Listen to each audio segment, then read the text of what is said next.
नमस्कार, NBT online पर आपका बहुत स्वागत है। बिहार की 2 सीटों पर हुए उपचुनाव के नतीजे रविवार को आ गए।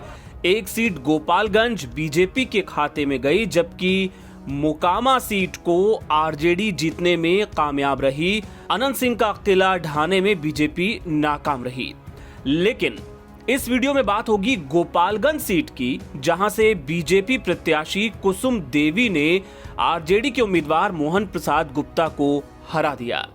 लेकिन इस सीट के जो फाइनल आंकड़े सामने आए हैं वो अपने आप में काफी दिलचस्प हैं और उनका पोस्टमार्टम किए जाने की जरूरत है।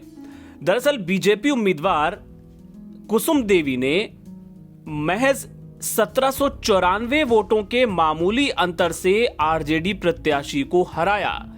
और जो आंकड़े जो इस वक्त आपके स्क्रीन पर हैं, जरा देखिए कि इसमें आरजेडी प्रत्याशी, बीजेपी प्रत्याशी और बाकी लोगों को कितने वोट मिले। उससे आपको यहां का पूरा जो चुनावी नतीजों का गुणागणित समझ में आ जाएगा। बीजेपी की कुसुम देवी को मिले 70,053 वोट, जो कि 41.6% बनते हैं।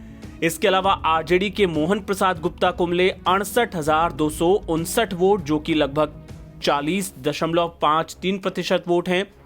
लेकिन जो गौर करने वाली बात है वो ये कि एआईएमआईएम के अब्दुल सलाम यहां से चुनाव लड़ रहे थे। उन्होंने हासिल कर लिए 12,214 वोट, यानी 7.25% वोट। यानी कि आप समझ सकते हैं कि जीत का अंतर कितना था और ओवैसी के प्रत्याशी कितने वोट झटक ले गए। साफ तौर पे आप कह सकते हैं कि अगर यहां से एआईएमआईएम ने चुनाव न लड़ा होता तो बीजेपी इस सीट को शायद नहीं जीत पाती।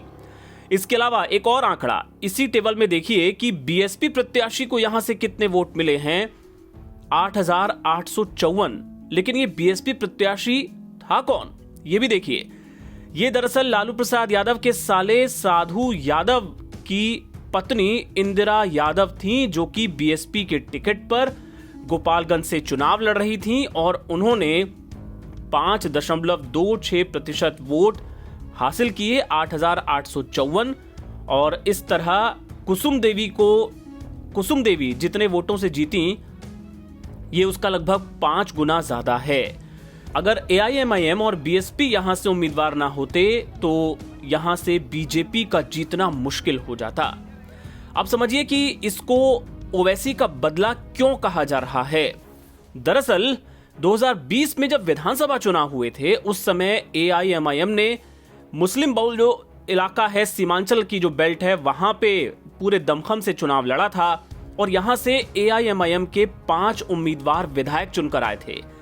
लेकिन इस साल की शुरुआत में ओवैसी की 5 में से वो 4 विधायक आरजेडी में शामिल हो गए, यानी तेजस्वी उन्हें तोड़ लाए।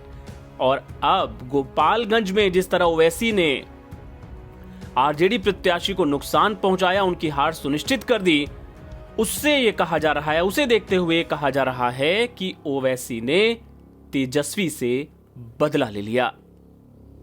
एनबीटी ऑनलाइन की रिपोर्ट।